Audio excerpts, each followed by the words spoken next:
बहुत ध्यान से सुनना।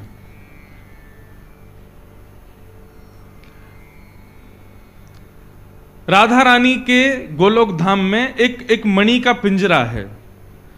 उस मणि के पिंजरे में एक सुख पक्षी रहता है जो कि सुखदेव जी ही हैं। ये सुखदेव जी के जन्म से पूर्व की कथा है। राधा रानी को वो सुख इतना प्रिय है, कभी कभी राधा रानी उसके पास जाती हैं तो उससे कहती हैं कहो गोविंद, तो वो तुरंत कहता है गोविंद।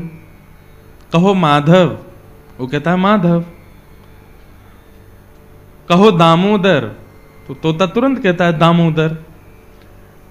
अब श्री किशोरी जी को इतना सुख मिलता है कि उन्होंने अपने जो सुख पक्षी है उसको इतने ठाकुर जी के नाम रटा दिए कि अब जब जब किशोरी जी उसके सन्मुख जाती हैं तो गोविंद, दामोदर, माधव, इस प्रकार कह के करके वो कीर्तन करता है और किशोरी जी को उससे बड़ा प्रेम हो गया। किशोरी जी को बहुत सुख है कि अब ये नित्य ठाकुर जी का नाम जप करता है। चलते फिरते उठते बैठते जब जब भी अपने कक्ष में आती हैं किशोरी जी, वो तोता गाना शुरू कर देता है, ठाकुर जी का नाम उच्चारण करना प्रारंभ कर देता है। एक दिन स्वयं श्री राधा रमन लाल जी जब गोलोक धाम पहुंचे और किशोरी जी के अंतःपुर में उन्होंने प्रवेश किया, ललिता, विशाखा आदि समस्त सखियों ने ठाकुर जी को प्रणाम किया, लेकिन उस सुख पक्षी ने प्रणाम नहीं किया। ठाकुर जी को प्रणाम ना करता देख किशोरी जी ने आज्ञा की, बोले तुमने प्रणाम क्यों नहीं किया? तब वो सुख पक्षी कहता है इनको प्रणाम क्यों करूं, ये कौन है? बोले ये वही हैं जिनका तुम नाम गाते, इतना लाभ जरूर हो जाएगा कि बस इसका जो इसके पूर्व संचित कर्म के जो पाप होंगे वो जरूर इस नाम निष्ठा से नष्ट हो जाएंगे, लेकिन इसको भगवत प्राप्ति कभी नहीं हो पाएगी। क्यों? नाम ही को जानता नहीं। और जाने बिन ना होए परितीति, बिन परितीति होत नहीं प्रीति। जाने बिन ना होए परितीति, बिन परितीत होत नहीं प्रीति। और जब तक प्रीति नहीं होगी तब तक श्याम सुंदर मिलेंगे नहीं। तब किशोरी जी ने उस सुख पक्षी को आज्ञा की कि हे सुख, तुम पृथ्वी पर जाओ और जिनका तुम नाम गाते हो ना, इनकी कथा सुन करके आओ, इनकी कथा में रम करके आओ, तब मेरी प्राप्ति होगी, नहीं तो लौट करके मेरे पास आना मत। श्री शुक मूर्छित भय माश शठ, 6 महीने के लिए मूर्छित हो गए शुकाचार्य जी। किशोरी जी से वियोग जब हुआ तब पुनः किशोरी जी की प्राप्ति के लिए शुकाचार्य जी ने पृथ्वी पर आकर के पहले महादेव से अमर कथा को श्रवण किया और फिर वेदव्यास जी के यहां पुत्र रूप में जन्म लेकर के संपूर्ण भागवत को अपने हृदय में धारण किया और परीक्षित को सुना करके, कहीं भी ग्रंथों में वर्णन नहीं है कि सुखदेव जी कहां गए, कथा सुनाते पूरी करते सीधे श्री शुकाचार्य जी किशोरी जी की शरण में चले गए। तब किशोरी जी ने उनको स्वीकार किया कि हां अब तुम कथा में रम करके आ गए हो, अब तुम उनके स्वभाव से, उनके भाव से, उनकी प्रत्येक क्रिया से अब तुम परिचित हो गए हो, अब तुम मेरे पास रहने योग्य हो। ये बात मैं क्यों बता रहा हूं? हापुड़ में किशोरी जी के उपासक बहुत हैं, लेकिन किशोरी जी किसको स्वीकार करती हैं? जो ठाकुर जी की कथा में रमा हो, ओतप्रोत हो, लता पता हो। आप किशोरी जी का नाम गुणगान खूब करो, लेकिन जिस नाम को आपने गाया उस नामी के यदि उस स्वभाव से आप परिचित नहीं हो तो किशोरी जी को वो नाम प्रिय नहीं लगेगा। आपके मुख से नाम गान में सुख ही उनको तभी आएगा जब कथा में रम। मैं कोई अपनी कथा, मैं तो आज जा रहा हूं कथा करके, लेकिन आप लोगों से निवेदन करके जा रहा हूं, कथा साधारण नहीं है बंधुओं। चारों युगों में जिनका प्रताप है, ऐसे श्री हनुमान जी महाराज को जब रघुनाथ जी जा रहे थे तो कह के गए तुम पृथ्वी पर ही रहो, हम सब जा रहे हैं गोलोक धाम, लेकिन तुम यहीं रहो। हनुमान जी बोले मैं नहीं रह पाऊंगा पृथ्वी पर। तब राम जी बोले अच्छा एक काम करें, तुमको हम एक वरदान देके जाते हैं। बोले क्या? बोले यत्र यत्र रघुनाथ कीर्तनम तत्र तत्र कृतमस्तकांजलिम बाष्पवारी परिपूर्ण लोचनम मारुतिम नमत राक्षसांतकम। जहां जहां मेरी कथा होगी तुम मुझसे प्रार्थना करोगे तो उस कथा में तुमको थोड़े क्षण के लिए जाने की मैं आज्ञा दे दूंगा, तुमको कथा यहां प्राप्त होगी पृथ्वी पर। तब हनुमान जी बोले फिर तो मुझे गोलोक धाम नहीं जाना, तब तो मैं यहीं रहूंगा ताकि मुझे कथा मिलती रहे। ऐसे श्री हनुमंत लाल कथा के रसिक हैं, इसलिए रघुनाथ जी के प्रिय हैं। ठीक वैसे ही हम ब्रजवासी हों चाहे ब्रजरज उपासी हों, लेकिन कथा में यदि हमारी रति नहीं है, कथा में यदि हमारी प्रीति नहीं है, ठाकुर जी स्वीकार नहीं करेंगे। और ठाकुर जी कर भी लेंगे, किशोरी जी नहीं करेंगी। हमारे माई श्यामा जो को राज, हमारे माई श्यामा जो को राज। ये गा उठोगे आप, जब कथा में रम जाओगे ना, कथा रोम रोम में प्रकट हो जाएगी। कथा सुनने में, रति सत्संग सुनने में, ठाकुर जी की मधुर चर्चा सुनने में जब रस आने लगेगा ना, तब इस पद को गाने का अधिकार प्राप्त होगा। तब समझना कि हाँ, अब किशोरी जी ने अपना वरदहस्त रखा है। नाम में निष्ठा है, धाम में निष्ठा है, प्रसाद में निष्ठा है, लेकिन कथा में निष्ठा नहीं है, तो आप इस पद के गाने के अधिकारी नहीं हो, क्योंकि आप पे ठाकुर जी की कृपा होगी, किशोरी जी की नहीं है। किशोरी जी की कृपा तो तब होती है जब ठाकुर जी की चर्चा सुनने में नेत्र सजल हो जाएं। वाष्पवारी परिपूर्ण लोचनम, इसका अर्थ क्या है? हनुमंत लाल जब कथा में आते हैं ना, तो उनके नेत्र आंसुओं से भरे रहते हैं। मारुतिम नमत राक्षसांतकम। कथा में रति होना किशोरी जी की कृपा का पूर्ण फल है। एक बाबा थे हमारे मथुरा में, नाम में बड़ी निष्ठा थी उनकी। नाम में और कथा में, दो चीजों में निष्ठा थी। इसके अतिरिक्त और कोई, उनसे कोई कहता बाबा बिहारी जी चलो, बोले तुम जाओ। क्यों बाबा, आप क्यों नहीं जाओगे? बोले मेरे कमरा में बैठे हैं, चित्रपट के रूप में ठाकुर जी बैठे हैं, ये बिहारी जी से कम है, मैं इनको ही प्रणाम कर लूं, और बाकी मेरी निष्ठा तो नाम में है। मैं अपने अंतर हृदय में ठाकुर जी को प्रकट करके उनको खूब सेवा कर लूं, बाकी समय मिले तो कथा सुन लूं, बस मैं इतना ही कर सकूं, या से अतिरिक्त मेरी सेवा है ना पा रही। लेकिन कभी कभी आपकी कथा की रति से ठाकुर जी प्रसन्न होकर के अन्य निष्ठाएं ठाकुर जी प्रकट करवाते हैं। जैसे दर्शन में बहुत निष्ठा है आपकी, कि बिहारी जी का दर्शन, राधा रमन जी का दर्शन, राधा वल्लभ जी का दर्शन, लेकिन ठाकुर जी के नाम जप में उतनी निष्ठा नहीं है। कई लोग होते हैं, वो कहते हैं महाराज जी हम माला जपने जैसी बैठते हैं तो नींद आने लगती है, ठाकुर जी का नाम जप जैसी करने बैठते हैं मन विचलित होता है, भागता है इधर उधर। कभी कभी निष्ठाएं ठाकुर जी प्रकट करते हैं आपकी प्रथम निष्ठा से प्रसन्न होकर के। तो ऐसे हमारे मथुरा के एक महात्मा थे, उनकी नाम में बड़ी निष्ठा थी, कथा में निष्ठा थी, लेकिन ठाकुर जी के दर्शन में इतनी निष्ठा नहीं थी, सेवा में इतनी निष्ठा नहीं थी। नाम जप करते थे और 24 घंटे में से कम 20 घंटे नाम जप करते थे। भिक्षा मांगने के लिए जाते थे ब्रजवासियों के घर, और जो मधुकरी प्राप्त होती थी उसी को पाकर के अपना निर्वहन करते थे। एक मैया के यहां वो जाते थे। माताएं बहुत शांति का परिचय दें, जो पीछे आ रही हैं या बैठ रही, बिल्कुल शांति से विराजो, बस 2-3 घंटा की परेशानी हो रहा है, सहन कर लो, फिर तो जैसी आराम। तो वो महात्मा मधुकरी पाते थे। अच्छा, वृंदावन की ध्यान निष्ठा का एक रूप बताऊं? आप लोग सब वृंदावन उपासी हो, वृंदावन जाते हो। अन्य स्थानों में ध्यान के लिए बहुत कुछ करना पड़ता है, आसन लगाओ, शुद्धता का ध्यान रखो, एकांत में बैठो, तब चित्त बंद करोगे, नेत्र बंद करके चित्त में स्मरण करोगे, तब ठाकुर जी प्रकट होंगे। लेकिन वृंदावन में यदि ठाकुर जी का ध्यान करना है तो एक ही काम करना, किसी ब्रजवासी के यहां जाकर के अंजलि फैला करके थोड़ी सी मधुकरी मांग लेना, और उस मधुकरी को, शीत प्रसादी को पाकर के श्री यमुना जल को माथे से लगा करके ब्रजरज को अपने 12 अंग में लेप करके श्री यमुना जी के तट पर ही नेत्र बंद करके बैठ जाना, तत्क्षण श्यामा श्याम हृदय में प्रकट हो जाएंगे। हमारे श्रीधाम वृंदावन में ध्यान की विधि प्रारंभ होती है ब्रजवासियों के यहाँ की शीत प्रसादी पाने से। अरे जिन ब्रजवासी के यहाँ पर ब्रह्म परमात्मा भी मांग तो डोले, बिन बुलाए घुस जाए घर में, चोरी करके खा जाए, जिन ब्रजवासी के यहाँ थे उन ब्रजवासी के यहाँ जाकर के अंजलि फैला करके मांग भी लोगे ना, तो आपके अंदर का अहम नष्ट होगा, और अहम नष्ट होते ही श्यामा श्याम प्रकट हो जाएंगे। आज तक खूब भारतीय ब्रजवासी और बड़े बड़े रेस्टोरेंटों पर भोजन किया, अब की बार मेरे कहे से, नहीं तो मेरे घर ही आ जाइयो। हाँ, मैं भले ही ना भी मिलूं तो घर पे आके बस हमारी माता जी या जो भी मिले उनसे ही कह दियो, बोले महाराज जी कथा में कह के गए, यूं नहीं थाली लगा के मांगो, थाली लगा के ले आओ, भीतर से 5-6 रोटी और सब्जी नहीं, अंजलि फैलाओ, जितनो या में आ जाए उतनो दो। आज भी हमारे ब्रज के संत कैसे प्रसाद पाते हैं? बोले रोटी भी पूरी मत दियो, आधी दियो, वही पन एक चावल, वही पन एक सब्जी, वही पन एक दही, वही पन एक मक्खन, नेक बूरो, और वही को सबको पा करके मधुकरी पाके नेत्र बंद करके, हाथ मुंह धो के नेत्र बंद करके, जैसे ही महात्मा बैठे उनको ध्यान समाधि लग जाए महाराज। ब्रजवासी के घर के प्रसाद को पाकर के ऐसी ब्रज निष्ठा, ऐसी दर्शन निष्ठा और ध्यान निष्ठा प्रकट है जाए वृंदावन में। तो वे महात्मा नाम जपी थे, लेकिन कभी कभी ब्रजवासियों के यहां जाकर के अंजलि फैला करके मांगते थे, और जो प्राप्त होता था उसको पाकर के पूरा हाथ धो करके फिर नाम जप करने लगते थे। एक मैया के यहां वो जाते थे, उन मैया के यहां पर मदन मोहन लाल जी विराज रहे थे। तो बाबा जब आते थे तो बंधुओं, एक पद है श्री रैदास जी का, उसमें भाव है, सो ही सुहागन प्रिय जाहि रीझें। ठाकुर जी कब किससे रीझ जाएं कुछ पता नहीं है। जैसे ही वो बाबा नित्य अंजलि फैला करके प्रसादी मांगने के लिए आते तो भीतर बैठे मैया के घर में मदन मोहन लाल जी उन पर रीझ गए, और ठाकुर जी के मन में भाव आया, इनको नाम निष्ठा तो बहुत है, लेकिन इनको मेरी सेवा और दर्शन में ज्यादा निष्ठा नहीं है।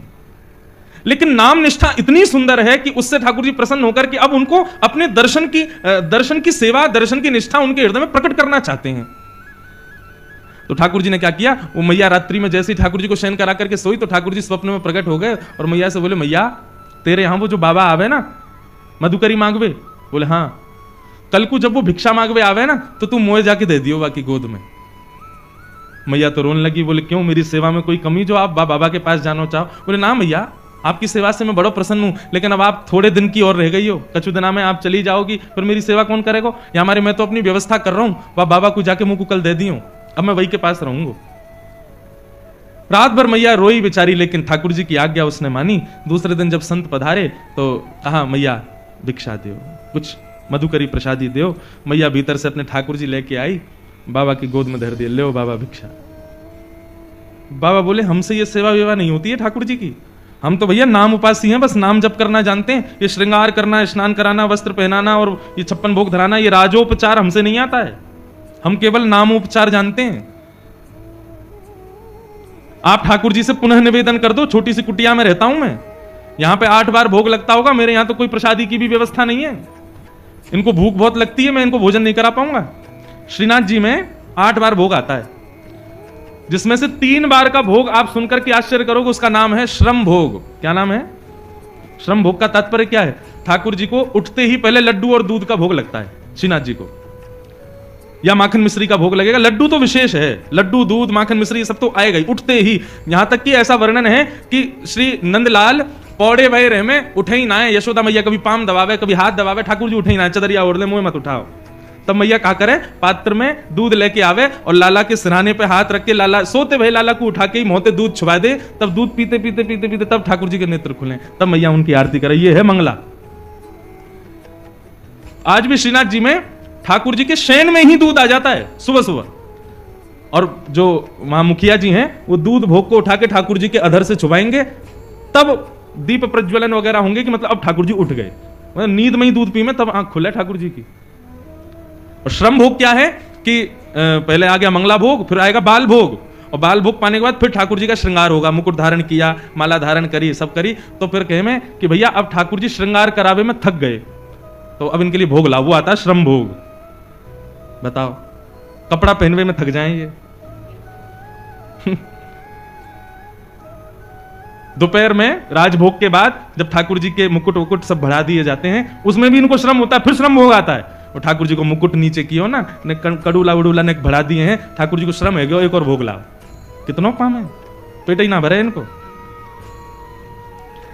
तो बाबा बोलो, मैया ठाकुर जी से निवेदन कर दियो, मेरे यहां कोई व्यवस्था ना है, तुम तो बहुत बढ़िया सेवा कर रही हो, 8 बार भोग लगाओ, मैं तो खुद एक बार पाऊं, कहां से खवाऊंगा, तुम्हारे लाला है।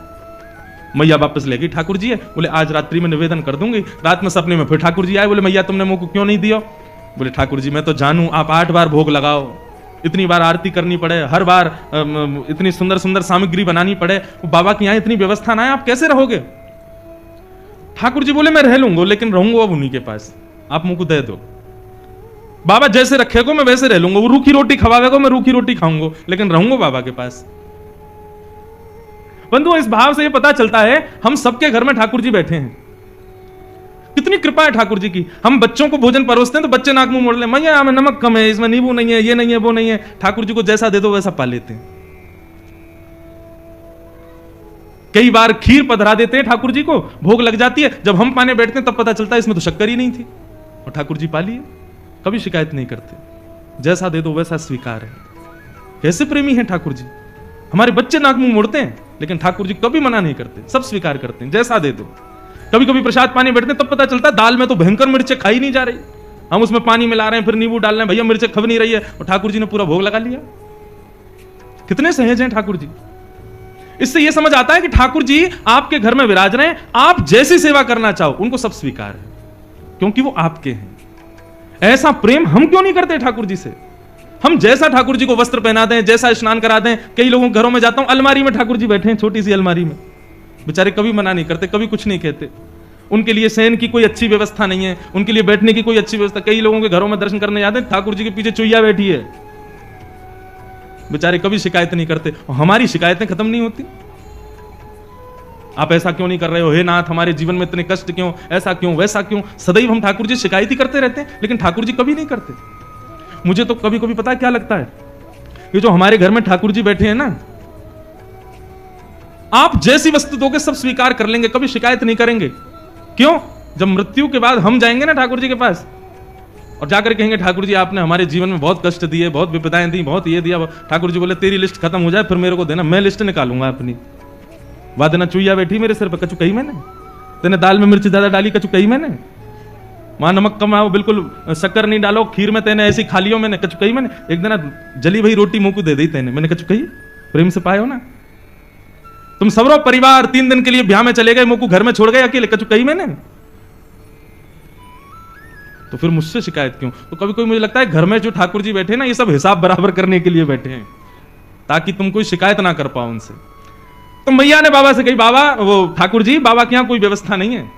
ठाकुर जी बोले मैं रहूंगा वही के पास, चाहे कोई व्यवस्था ना हो। बाबा रूखी रोटी खवावे को मैं वही से रह लूंगा, लेकिन अब वही के पास रहूंगा। बड़े महल में रहते हैं ठाकुर जी, मदन मोहन लाल जी, परंतु उस महल को छोड़ करके उस बाबा की कुटिया में आ गए।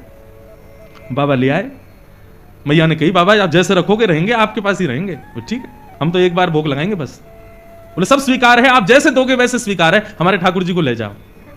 बाबा ले आए, घर में लाए, तो अब तो मधुकरी तो भोग लगाएंगे नहीं ठाकुर जी के लिए, तो बढ़िया आटा दाल चावल सब आएगा। लेकिन बाबा बोले भाई दाल चावल वगैरह हमसे बनाने आते नहीं, आटा ले आओ, भाई को बढ़िया टिक्कर बनाएंगे, ठाकुर जी को भोग लगाएंगे। मैया के यहाँ गए, मैया थोड़ा सा आटो दे दो। आटो लाए, आटे में यमुना जल मिलायो, मार के बढ़िया एक टिक्कर बना के कंडा पे सेक करके और ठाकुर जी के सामने पत्तल में पधरा दिए। बोले लाल जी 56 भोग खूब पाए, अब ये रूखी रोटी पाओ, बड़ी जिद करके आए हो, बड़े लड़ झगड़ के आए हो, अब रहो ऐसे ही। ठाकुर जी के सामने टिक्कर रख के और बाबा अपने नाम जप में चले गए। नाम जप करते रहे, 2-3 दिन तक ठाकुर जी टिक्कर पाते रहे। चौथे दिन जैसे ही नाम जप में बाबा बैठे तो अंत हृदय में ठाकुर जी प्रकट है गए। जैसे ही ठाकुर जी प्रकट हुए, बाबा बोलो ठाकुर जी प्रणाम, आप सुख से विराज रहे हो, कोई कमी तो नहीं है सेवा में? अरे ना बाबा, मुझको बड़ा बढ़िया लग रहा है, तुम्हारी कुटिया में खूब आनंद आ रहा है, सब कुछ बढ़िया है, सब आनंद है, बस एक निवेदन करना चाहूं आप पे। बाबा बोले आज्ञा करो। बोले बाबा तुम जो टिक्कर बनाए करो ना, रूखे आटे में तुम यमुना जल मिला करके मार के मुंह को खवाए दो, अब वहां में स्वाद तो कचू रहना है, 3-4 दिन तो मैं पा रहा हूं, लेकिन अब मुंह को यूं लग रही है कि कल ते नेक वहां में तुम राम रस मिला दे करो, नमक मिला दे करो आटे में, तो नेक खावे में नेक स्वाद आ जाएगा। बाकी सब आनंद है, कोई दिक्कत नहीं। बाबा बोलो ठीक है भैया, आपको बढ़िया टिक्कर पवाएंगे, कल से राम रस लगा देंगे। तो मैया के पास गए, मैया आज आटो दियो, आटे के संग में राम रस और दियो। मैया बोली है गए चटपने चालू, चलो आगे आगे देखियो कहा होएगा। अब तो दूसरे दिन आटे में नमक वमक मिला के बढ़िया टिक्कर बना के ठाकुर जी को पवाया। 2-4 दिन ठाकुर जी वैसे ही पाए। चौथे दिन ठाकुर जी फिर प्रकट है गए। बाबा बोले ठाकुर जी सब आनंद, कोई कमी तो नहीं सेवा में? ना बाबा सब आनंद है रहो, खूब चकाचक पा रहे हैं हम तो। बस बाबा ने एक बात कह रहो। बोले कहा, तुमको मेरी आवाज ने कर्कश लग रही है? बाबा बोले हाँ नेक लग तो रही है कमजोर सी। बोले बाबा वो रूखी रोटी खा खा के मेरा गलो जो है का वहां में रोटी इर्ज गई है। अरे सरकार आपको कष्ट है गए, इर्ज गई समझ गए, इर्ज गई मतलब फंस गई है। तो बाबा बोले आज्ञा करो। बोले मैं तो बस यूं कह रहा हूं कि कल ते नेक घी चुपड़ दोगे वहां में रोटी में, तो नेक वो नेक आसानी तो भीतर चली जाए करेगी। बाबा बोले मतलब अब कल से आटा नमक और घी भी लाना है। अरे बाबा ने बस घी लिए हो, जहाँ में हम घी के बिना मक्खन के बिना तुम कभी ना रहे, आप सब पता है। बाबा बोले ठीक है। दूसरे दिन गए, मैया आज आटो दियो नमक दियो, नेक्स्ट तो घी और दे दियो। मैया बोली ले जाओ प्रेम से पवाओ। अब महाराज आटे में नमक वमक मिला के बढ़िया टिक्कर बना के घी चुपड़ दिया, ठाकुर जी को भोग लगाया। 4-5 दिन ठाकुर जी ने कोई शिकायत नहीं करी। 6 दिन बाद ठाकुर जी फिर प्रकट हुए। बाबा बोले ठाकुर जी अब तो ना इर्ज रही गरे में? ना बाबा अब तो सब बढ़िया है, रोटी में बढ़िया नमक को भी स्वाद आ जाए, घी भी बढ़िया है, नीचे चली जाए। मैं तो बाबा बस यूं कह रहा हूं कल तो एक आलू और लिया करो, वह आलू है भूंज के वहां में नमक मिर्च डाल के बाकी चटनी बना करके बाबा धर दे करो संग में। बाबा ने उठाए ठाकुर जी और लेके गए मैया के पास। बोले धरो या अपने पास ही।